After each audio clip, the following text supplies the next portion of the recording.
Kami percaya kalau kami ada di tempat ini sore hari ini, karena Tuhan mau bicara secara spesifik buat kehidupan kami.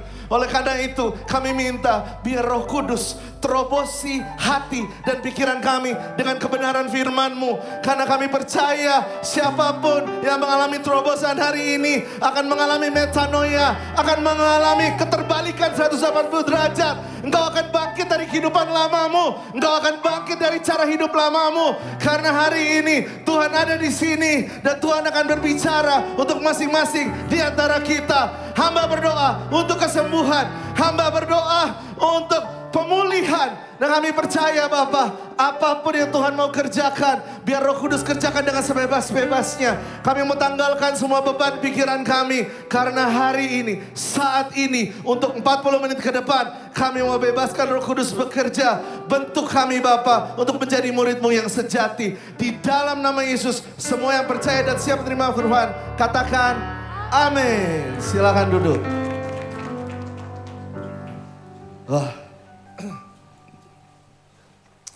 Luar biasa banget Bapak Ibu worshipnya. Saya dari ibadah pertama, kedua ngisi. Jujur di ibadah ketiga tuh udah mulai mau nyimpen suara. Tapi ketika lagi nyembah, saya merasakan hal yang luar biasa. Saya sampai gak kuat, sampai akhirnya saya ikut nyembah. Jadi kita mau kasih tepuk tangan dulu buat Tuhan, luar biasa.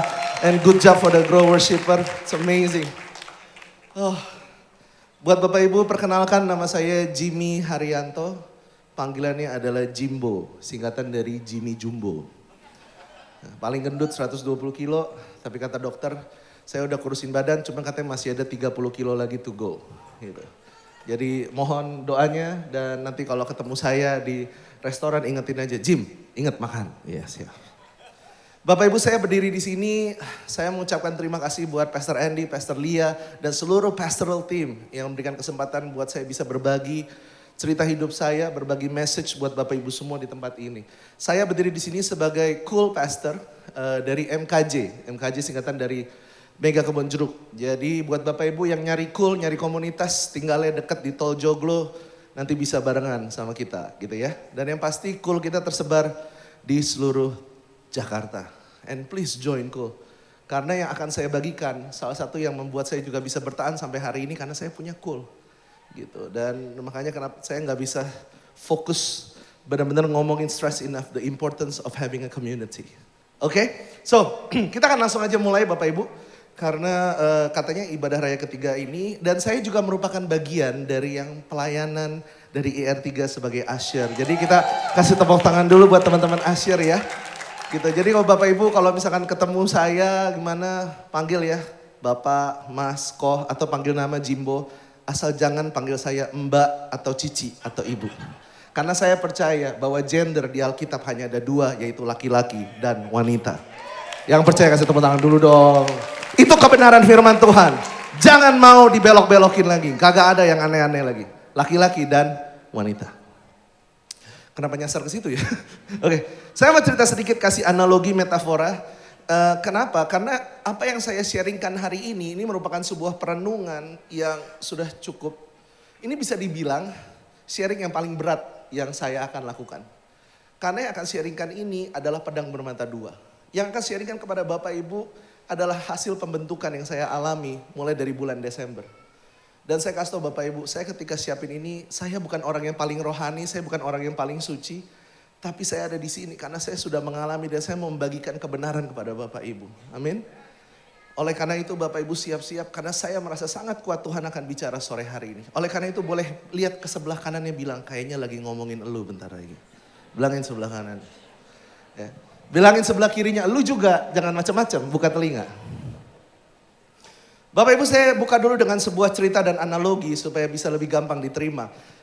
Ini kisah true story, temannya teman saya, anggaplah namanya A. Si A ini adalah pemuda berumur sekitar mid-20s, early 20s.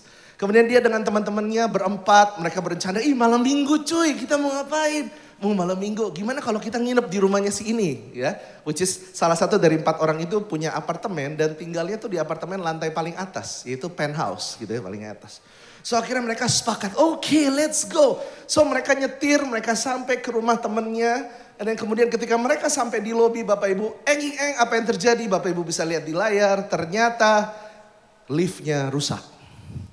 Ketika liftnya rusak mereka saling pandang-pandangan. Gimana ya? Kita tetap jalan apa enggak? Tetap ke lantai 30 penthouse paling tinggi apa enggak? So akhirnya mereka memutuskan, baik kita jalan aja, kita naik ke atas.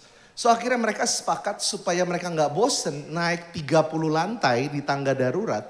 Mereka sepakat mereka akan saling ngejok satu sama lain bercanda supaya nggak berasa gitu ya. So akhirnya mereka mulai naik tangga, mulai ketawa-ketawa, hahihi. Sampai bapak ibu di lantai 20. Tiba-tiba si A ngelihat temennya yang punya apartemen mukanya mulai kisrut. Mulai kayak, terus mulai bingung gitu. Terus udah gitu lantai 22 akhirnya si A memberanikan diri dan bilang, bro kok muka lu aneh banget dari lantai 20? Terus udah gitu dia bilang, guys sorry banget guys. Gue dari tadi nyariin kunci apartemen dan kayaknya ketinggalan di mobil. Berapa banyak di antara kita Bapak Ibu di dalam tangga kehidupan ini ketika kita terima Tuhan. Kita mulai mengawali dengan pelayanan, dengan melayani. Apapun itu kita naik tangga kehidupan. Tetapi jangan sampai ketika Anda sudah hampir menuju puncak ajal hidup kita. Tiba-tiba kita ketinggalan kuncinya. Karena yang paling menyakitkan adalah ketika kita sudah bertobat, terima Tuhan, menjalani menjadi anak Tuhan, menjadi murid Yesus. Tapi begitu sampai pada hari penghakiman, lalu kemudian Yesus bilang, aku gak kenal kamu. I don't know you. Loh Tuhan, aku nih udah bernubuat demi namamu. Aku sudah menyembuhkan orang demi namamu. Tetapi Tuhan bilang, I don't know you. Kalau dalam firman itu, kalau diteliti lagi sebenarnya itu bicara tentang menjadi pelaku firman. Tetapi ada sesuatu yang lebih dalam yang mau saya kaitkan, yaitu bicara tentang identitas murid. Banyak orang menjadi anak Tuhan, bahkan pelayanan sekalipun, tanpa menyadari bahwa dia kehilangan kuncinya. Dia tidak berjalan menghidupi hidupnya, identitas sebagai murid secara penuh. So hari ini saya akan bagikan, ada 5 identitas murid. Sama-sama bilang sama saya 5. Ya tangannya begini bilang 5. 5, oke ya, 5, ada 5. Nah, kita akan langsung masuk ke dalam firman Tuhan. Dan hari ini saya akan banyak bahas dari firman. Karena saya mau Bapak Ibu, semua yang saya omongin ini benar-benar berdasarkan dari firman. Kita buka ya, ada satu angka yaitu 666. Wih, gila. Orang Indonesia mistis ya, sebut 666 langsung merinding belakang. Iya apa nih? 666 ini adalah Yohanes 6 ayat 66. Yohanes 6 ayat 66 ini ada satu momen di dalam Alkitab. Di mana satu momen ini kalau Bapak Ibu lihat mulai dari waktu itu banyak murid-murid Yesus mengundurkan diri. Dan tidak lagi mengikut Yesus. Jadi ada satu momen di dalam firman Tuhan di mana Yesus punya begitu banyak murid. Tapi that particular moment tiba-tiba hilang begitu banyak. Jangan sampai Bapak Ibu kita menjadi murid yang hilang. Makanya hari ini saya percaya kita ketemu bukan suatu kebetulan. Tuhan mau bicara dengan sangat kuat pada Bapak Ibu semua. Sama seperti ketika saya sudah dibentuk dan sedang dalam pembentukan sama Tuhan. Nah pertanyaannya adalah apa yang terjadi? Fair ya, kita harus tanya. Nah Bapak Ibu kita lihat itu Yohanes 6 ayat 66, kita mundur, kita lihat apa yang terjadi. Yang terjadi adalah di ayat 60 sampai 61. Saya bacakan. Sesudah mendengar semuanya itu, banyak dari murid-murid Yesus yang berkata, perkataan ini keras. Siapakah yang sanggup mendengarkannya? Dia bilang perkataan Yesus ini keras. Yesus yang di dalam hatinya tahu bahwa murid-muridnya bersungut-sungut tentang hal itu, berkata kepada mereka, adakah perkataan itu menggoncangkan imanmu? Adakah perkataan Yesus menggoncangkan imanmu? Prinsip pertama kalau Anda mau menjadi murid Yesus yang sejati adalah murid Yesus selalu siap untuk digoncangkan pondasi hidupnya dengan firman Tuhan. Murid Yesus itu harus siap digoncangkan pondasi hidupnya oleh firman Tuhan. Kenapa? Saya mau kasih tahu Bapak Ibu. Ada 2 macam Tuhan dalam hidup kita. Gila, ajaran sesat. Ada 2 macam Tuhan dalam hidup kita. Tuhan yang pertama adalah the real God. Dia adalah Alfa dan Omega. Dia yang menciptakan alam semesta, langit dan bumi. Dia adalah Tuhan yang rela mati untuk manusia. Dibangkitkan di hari ketiga. Untuk siapapun yang percaya, tidak binasa mereka beroleh hidup yang kekal. That's the first God. Tuhan yang maha pengasih. Tuhan, dia Elohim, dia Yahweh, dia Adonai, dia Shalom. All God's names. That's the true God. Tapi yang menarik ada Tuhan yang kedua. Tuhan yang kedua adalah Tuhan yang diciptakan oleh manusia dari ekspektasinya sendiri. Saya ulang. Tuhan yang kedua adalah Tuhan yang kita ciptakan dari keterbatasan pengetahuan kita akan Tuhan. Dan kita berasumsi Tuhan itu mestinya kayak begini. Bahaya. Saya kasih tau, kurang lebih ada 3 yang saya ketahui dan saya encounter dalam kehidupan sehari-hari. 3 macam Tuhan. Tuhan yang pertama adalah Tuhan yang transaksional. Sama-sama bilang sama saya, transaksional. Lemes banget. Transaksional. Wah gitu, ada kehidupan di sini. Transaksional maksudnya apa Bapak Ibu? Ini adalah, saya kasih contoh begini. Seorang bisnismen berdoa sama Tuhan dengan kusyuk jam 5 pagi. Tuhan, saya jujur ya Tuhan, kemarin saya udah kasih uang pelicin. Tolong Tuhan supaya uang pelicin ini jatuh ke orang-orang di tangan-tangan yang tepat sasaran. Supaya proyek saya bisa digolkan. Nanti Tuhan, saya janji Tuhan, kalau saya berhasil dapat proyek ini, saya janji, saya gak akan kasih 10-20%, saya kasih 70% Tuhan. Karena saya hidup dari 30% aja udah kaya banget. Ini adalah Tuhan yang tidak beda dengan Gunung Kawi. Dia mencari Tuhan karena berkat-berkatnya. Dan dia hanya melihat bagian itu saja. Dan dia menolak ketika bicara tentang pikul salib, ketika bicara tentang pengampunan, ketika bicara tentang apa, itu bukan Tuhan versi gua. Tuhan versi gua adalah Tuhan yang gak mungkin ngutang. Itu doang. Dan akhirnya dia hidup delusional. You know delusional? Apa tuh delusional? Ya pokoknya punya pandangannya sendiri aja yang ngaco. Tuhan jenis yang kedua, ya Tuhan ciptaan kita sendiri adalah Tuhan yang penuh kasih sayang dan mercy yang ekstrim. Maksudnya apa? Tuhan itu kan maha pengampun ya. Tuhan kan udah ampunin dosa saya dari dulu, sekarang, dan masa depan. Dosa saya kan semua udah diampuni. Oleh karena itu bolehlah Tuhan izinkan saya mohon maaf. Flirty dikit sama teman kantor. Tuhan kan pasti ampunin. Tuhan, saya selingkuh dikit di sini nggak apa-apa ya. Kan Tuhan pasti ampunin. Tuhan kan maha pengasih, maha penyayang. Ah Tuhan, sorry nih saya gak bisa kontrol emosi, saya marah-marah. Gak apa-apa ya Tuhan ya.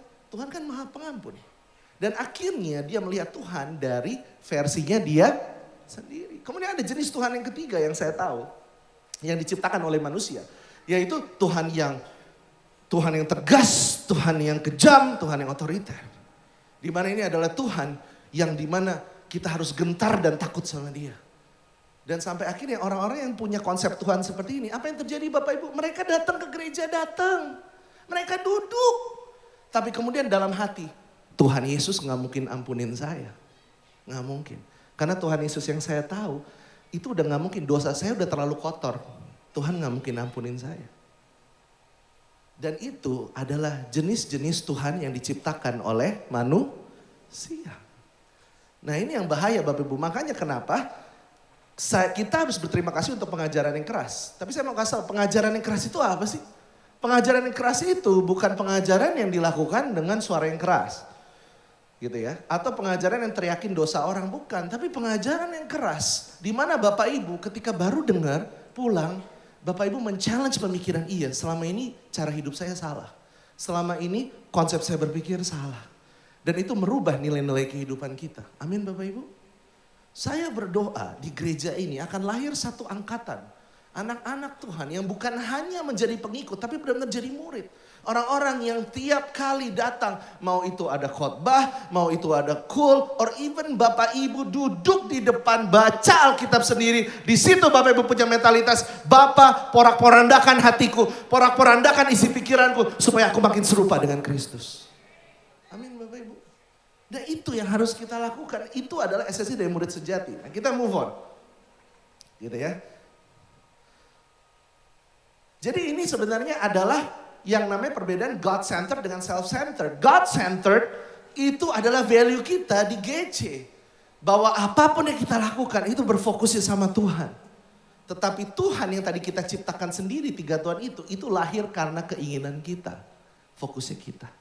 Oke, next slide.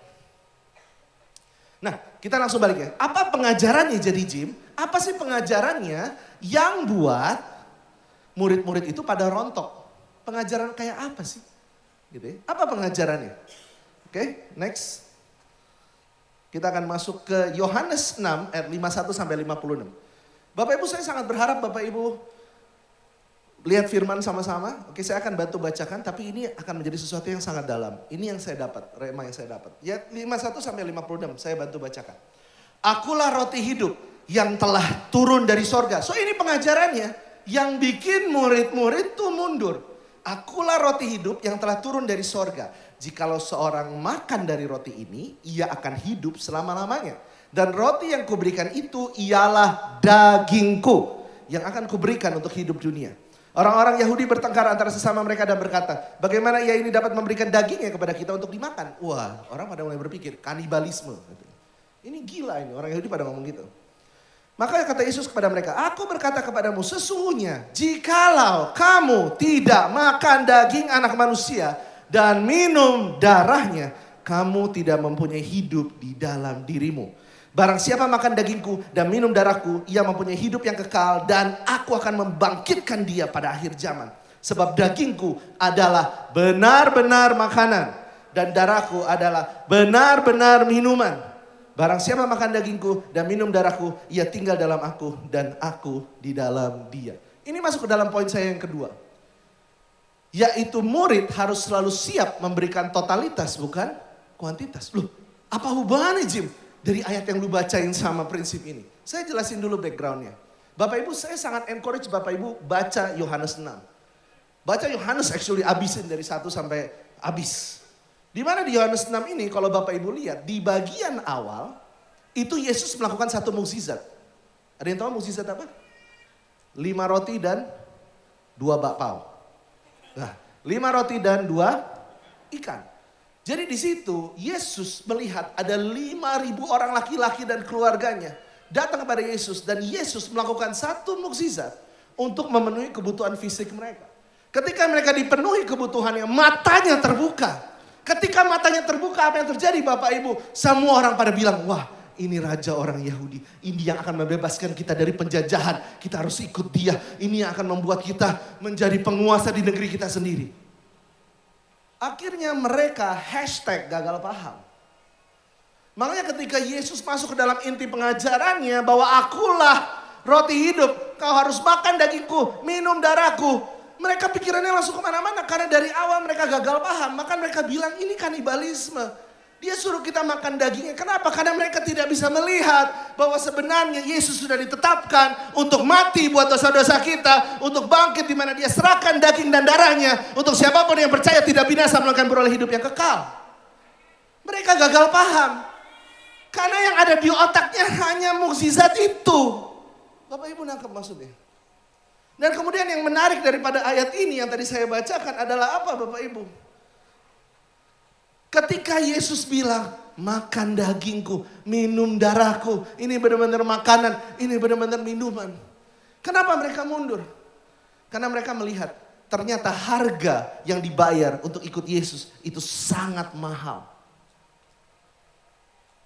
Sangat mahal. Kebanyakan murid-murid, kalau kita mau jujur-jujuran Bapak Ibu, kita sudah hidup di penghujung akhir zaman. Dan saya mau challenge, dan saya yakin Bapak Ibu, kita ketemu hari ini bukan satu kebetulan.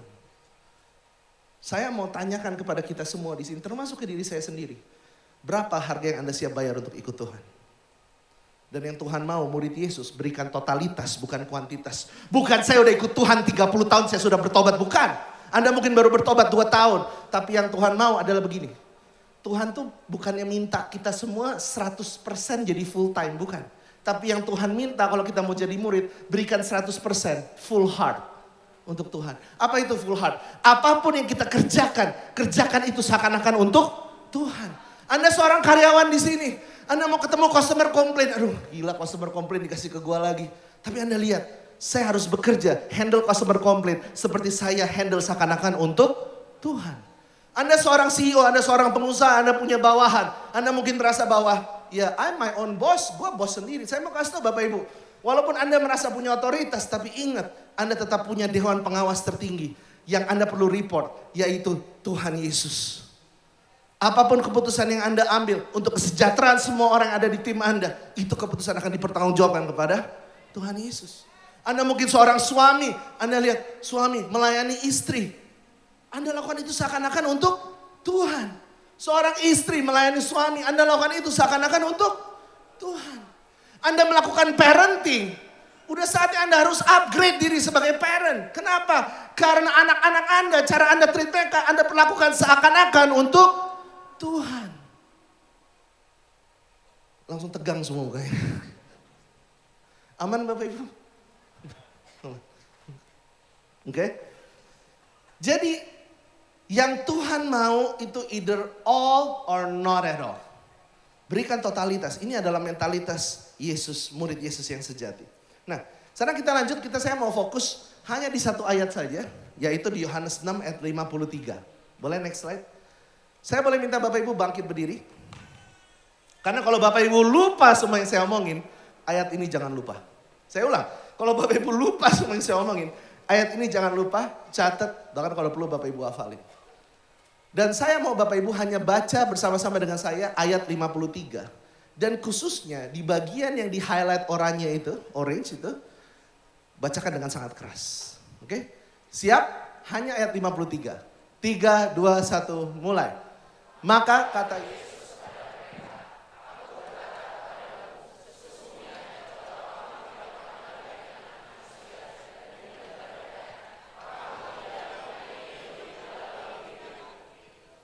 oke. Boleh sekali lagi suaranya kayak 20 orang di sini. Siap? 3, 2, 1, mulai.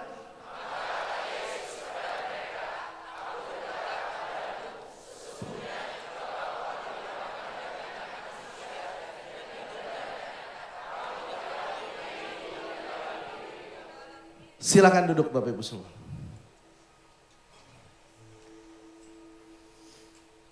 Ini masuk ke dalam poin saya yang ketiga. Murid Yesus yang sejati selalu siap dan setiap hari makan daging Yesus dan minum darah Yesus. Maksudnya apa nih? Apakah kita diajarkan menjadi kanibalisme? Enggak. Tapi sebelum saya ke situ, saya mau ngomongin dulu efeknya. Kalau boleh balik ke ayat 53 tadi. Ya, ayat 53 bilang bahwa kamu tidak punya hidup dalam dirimu. Saya mau tanya dan Bapak Ibu gak usah angkat tangan. Tapi kalau Bapak Ibu merasa ini Anda mangut-mangut aja dalam hati. Berapa banyak di antara kita di tempat ini yang kehidupan pernikahan Anda seperti sudah tidak punya kehidupan? Berapa banyak di sini orang tua, kehidupan Anda dengan anak Anda itu seperti sudah tidak punya kehidupan, hanya formalitas.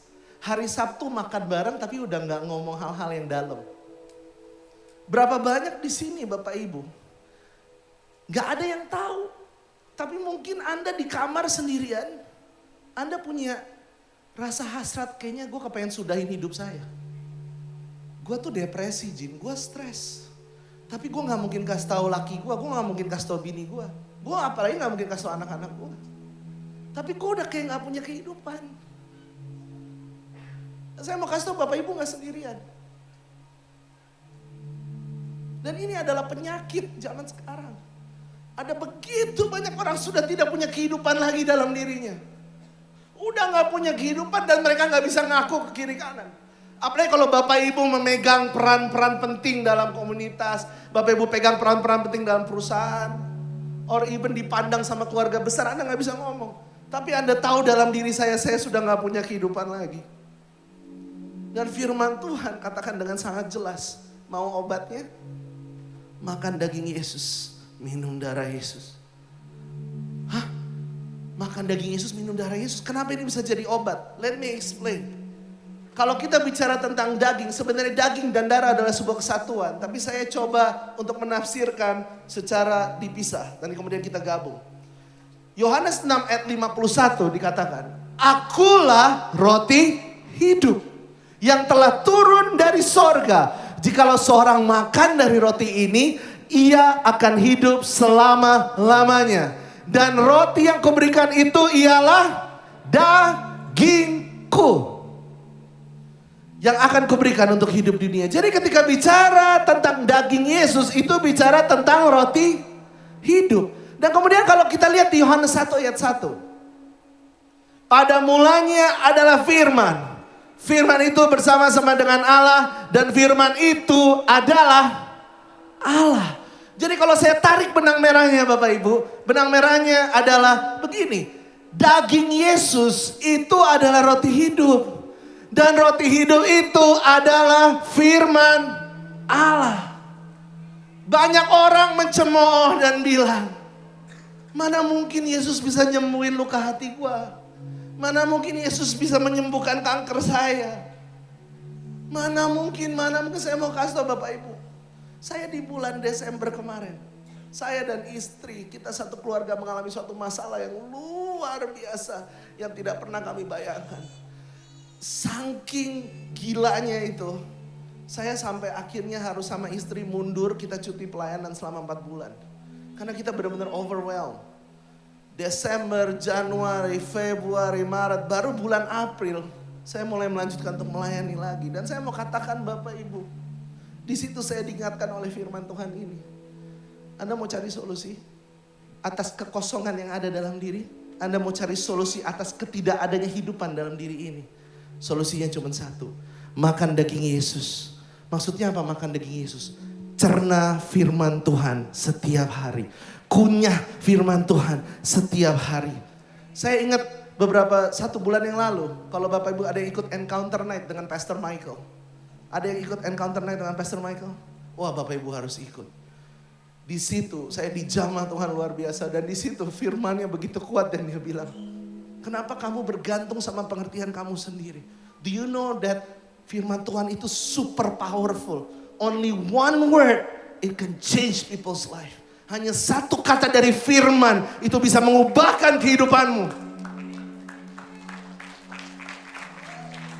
Psikolog perlu, konselor perlu, psikiater perlu, tapi kita sudah punya obat dari segala obat.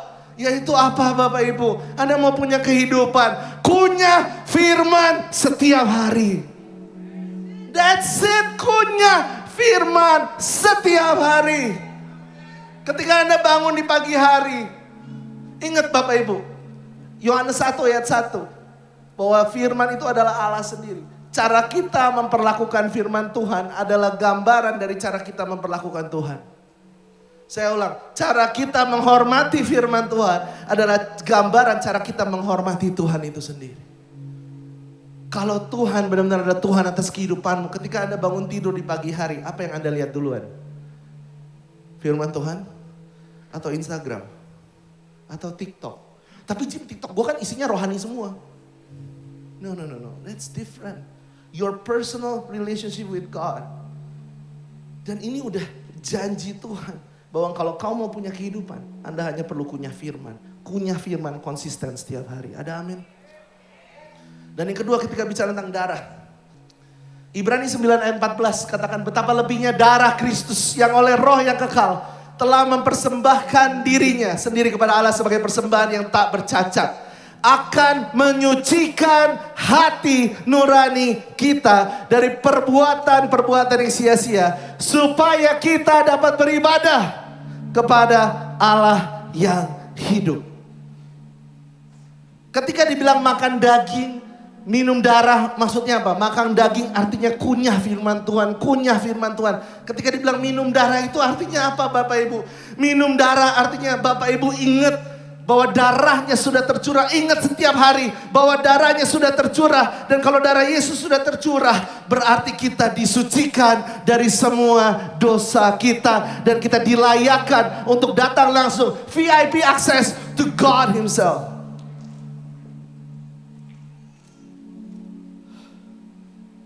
Mungkin ada Bapak Ibu di sini yang masuk punya Tuhannya sendiri, Tuhan jenis yang ketiga, yang ngelihat bahwa Tuhan udah gak mungkin maafin gue.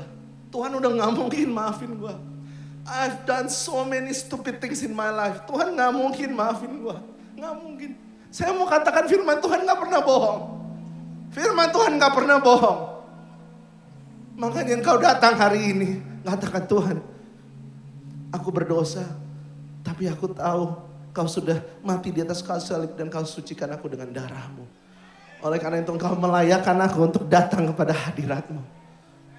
Tahukah Bapak Ibu ketika Yesus mati di atas kayu salib, ada beberapa hal yang tercengangkan terjadi, dan satu yang sangat memberkati saya adalah ketika tirai Allah terbelah dua. Ketika tirai Allah terbelah dua, artinya Anda sudah diberikan VIP access untuk langsung terkonek dengan sorga. All you have to do is just kneel down and pray to God. Admit your sin, confess your sin. Dan kemudian Anda katakan, Tuhan, saya gak bisa hidup tanpa Engkau. Engkau adalah Tuhan dan Juru Selamatku. Amin Bapak Ibu. Ketika saya lagi masa-masa dari bulan Desember sampai bulan April, saya benar-benar down. Saya gak bisa lihat mukjizat, saya gak bisa lihat breakthrough. Dan saya mulai mempertanyakan Tuhan. Tapi kemudian ketika kami merenung, ada satu lagu yang sungguh-sungguh memberkati saya. Saya mau bagikan lagi, kalau Bapak Ibu tahu lagu ini, ikut nyanyi bersama dengan saya. Sungguh besar pengorbananmu bagiku, terlalu dalam untuk dimengerti. Katakan dengan sungguh-sungguh. Sungguh besar. Katakan sungguh indah. Sungguh indah yang kau pikirkan tentangku, tak terselami bagiku. Sungguh indah. Dan saya akan masuk ke dua poin saya yang terakhir. Ketika Yesus disalib Bapak Ibu, ada dua orang di sebelah kiri kanannya. Ada penjahat yang pertama bilang apa? Penjahat yang pertama bilang, kalau lu Yesus, lu turun dong, bebasin kita semua. Dia membuli Yesus. Tapi ketika saya baca firman ini, saya tiba-tiba dapat satu pencerahan. Tahu nggak? Banyak anak Tuhan termasuk saya, secara tidak langsung membuli Yesus. Tuhan, tapi bicaranya sopan. Tuhan, sambil doa berlutut, Tuhan, kalau lu Tuhan, tunjukin dong. Kenapa lu gak bebasin gue dari bencana finansial ini? Tuhan, gue udah kena cancer udah 3 tahun. Dan gue udah di penghujung umur. Kalau lu Tuhan, sembuhin gue dong. Dan tanpa kita sadari kita mengolok-olok Tuhan. Dan kemudian ada penjahat kedua yang bilang begini. Dia bilang ke penjahat pertama, lu jangan sembarangan ngomong. Kita berdua ini pantas disalib. Karena kita emang berdosa. Tapi orang ini, dia tunjuk Yesus, orang ini tidak bercacat celah, tidak berdosa sama sekali. Dan kemudian dia ngomong, Tuhan, kalau lu nanti balik ke situ ingat gua. Dan kemudian Yesus langsung bilang apa? Pada hari ini juga sesungguhnya engkau sudah bersama-sama dengan aku di Firdaus. Apa maksudnya? Kalau dulu kita belajar di sekolah minggu kita diajarin, oh iya nanti kalau orang udah sampai umur paling ujung tiba-tiba terima Tuhan bertobat tetap masuk surga. Betul, itu betul dan itulah kasih karunia Tuhan. Tapi ada satu makna yang lebih dalam lagi.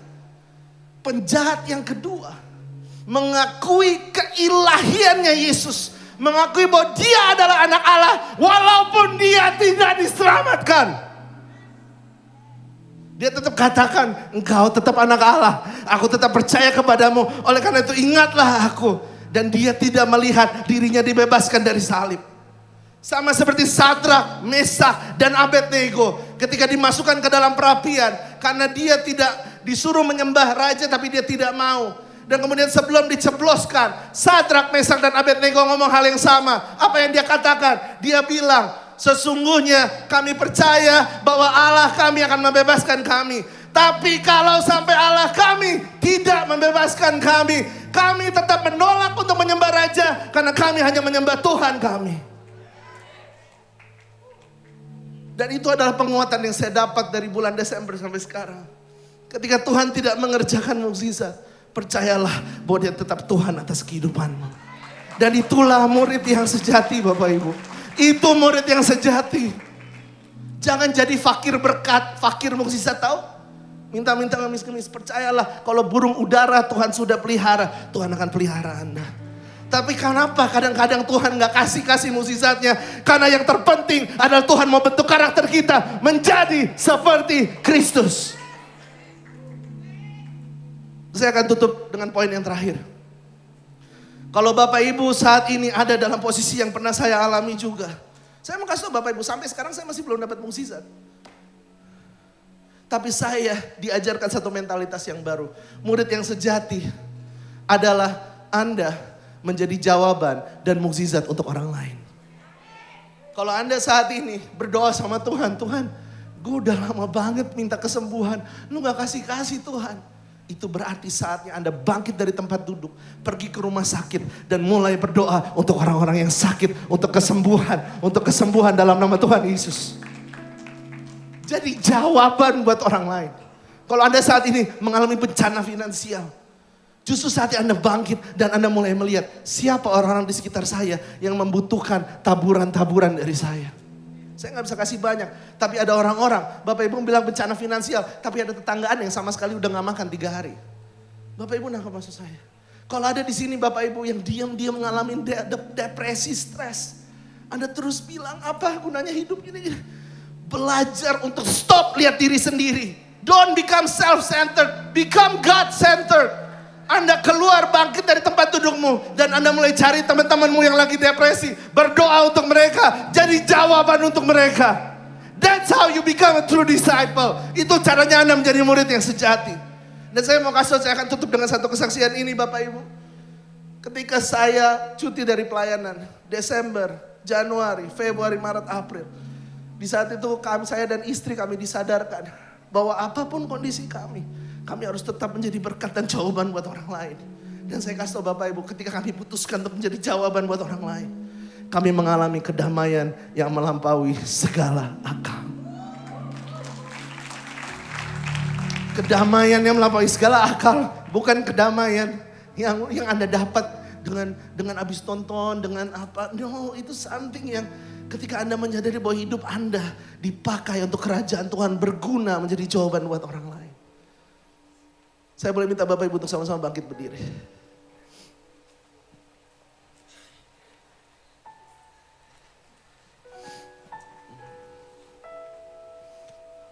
Bapak Ibu tutup matamu, tutup mata Anda semua. Jangan lihat kiri kanan.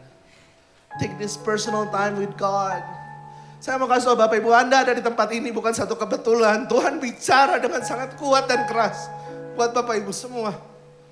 Kalau ada di tempat ini yang mengalami depresi, bahkan udah pernah kepikiran mau bunuh diri, saya mau katakan Bapak Ibu, Tuhan ada and He loves you so much. Taruh tangan kanan kamu di dada kalau ada. Saya mau berdoa buat Anda. Kalau ada Bapak Ibu di sini yang merasa bahwa kehidupan pernikahan saya sudah tidak ada hidupnya lagi. Kehidupan pernikahan saya udah gak ada kehidupan. Dan Anda mau mengalami breakthrough, taruh tangan kananmu di dada. Kalau Anda punya anak dan Anda merasa bahwa saya udah gak bisa dekat sama anak saya gak bisa dekat sama orang tua saya gak bisa dekat sama mertua saya, udah gak ada kehidupannya lagi dan Anda mau breakthrough, taruh tangan kananmu di dada. Kalau ada orang-orang di sini yang selama ini mungkin butuh mukjizat, tapi Anda menyadari bahwa message firman hari ini sangat jelas bahwa Tuhan mau menggerakkan engkau bukan untuk menunggu mukjizat, tapi menjadi jawaban buat orang lain. Taruh tangan kananmu di dada. And I want to pray for you. Father God, Bapa di surga, Bapa yang kami kasih. Kami anak-anakmu di tempat ini, Growth Center Church. Kami minta Tuhan, satu iman yang lebih. Kami minta breakthrough dalam iman kami. Kami gak minta mukjizat itu, tapi kami minta hati yang mengasihi Tuhan, yang mengasihi firman Tuhan lebih dalam lagi. Kami minta hati, komitmen kami, untuk kami boleh bangun diri kami, untuk makan daging Yesus, untuk mengunyah firman setiap hari, untuk merenungi darah Kristus yang tercurah buat kami setiap hari. Kami berdoa saat ini Tuhan, biar ada kedamaian yang melampaui segala akal. Dan terima di dalam nama Yesus. Terima di dalam nama Yesus. Belajar menjadi murid-murid yang sudah tidak melihat dirinya sendiri, tetapi menjadi God-centered, melihat apa yang menjadi kemuliaan Tuhan, apa yang menjadi maunya Tuhan dan kerajaannya. Kami mau dedikasikan sore hari ini ke dalam tangan-Mu. Biar kami bangkit menjadi murid-murid-Mu yang sejati. Biar kami bangkit menjadi murid-murid yang sejati. Pakai kami Tuhan di penghujung akhir zaman ini untuk memuridkan orang-orang yang lain, menjadi berkat buat orang lain. Dan kami terima panggilan ini di dalam nama Yesus. Di dalam nama Yesus, semua yang percaya katakan